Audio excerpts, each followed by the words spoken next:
Les populations des zones forestières vivent généralement sans ressources. La pauvreté est ambiante, pourtant elles sont entourées de ressources naturelles en qualité et en quantité. Dans les régions de l'Est et du Sud Cameroun, les organisations non gouvernementales les accompagnent dans l'élaboration des projets. Nous appuyons depuis les années 2010 les forêts communautaires.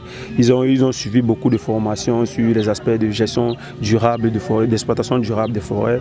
Rainforest également, nous avons appuyé à l'obtention de la Lucas 1000 qui est un équipement très important pour l'exploitation en forêt également. L'élément très important que nous avons permis grâce à ce projet, c'est de sécuriser, de garantir les droits des communautés vis-à-vis des ressources naturelles à travers la révision ou l'élaboration des plans simples de gestion de plusieurs forêts communautaires de la localité de Mintom. Les pouvoirs publics leur permettent de créer des forêts communautaires. Ces espaces délimités qui réduisent de manière considérable l'exploitation abusive des ressources forestières et fauniques, c'est aussi une source de revenus. Les forêts communautaires sont une source de revenus importante. Donc nous avons réorganisé les communautés pour s'assurer qu'elles peuvent exploiter leurs forêts communautaires et gagner de l'argent. Généralement, l'argent qui vient des forêts communautaires sert à deux sources principales. L'amélioration de l'habitat, ils mettent les toitures sur les maisons, ils construisent des cases qui sont meilleures.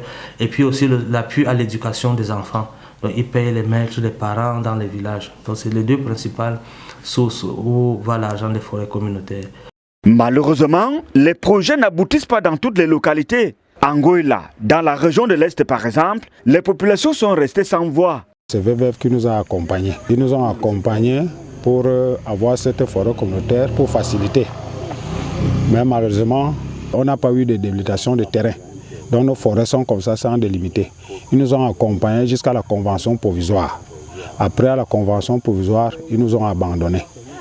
Donc pour maintenant avoir le plan sain de gestion, nous nous battons maintenant seuls. Pourtant, les besoins sont énormes. Les communautés locales veulent voir leurs conditions de vie s'améliorer. Il faut construire des forages, il faut construire des écoles.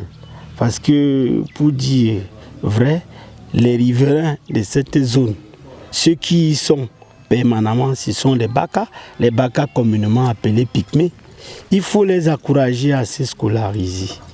Les forêts communautaires sont différentes des forêts communales. Elles sont mises en place pour le bien-être des populations locales.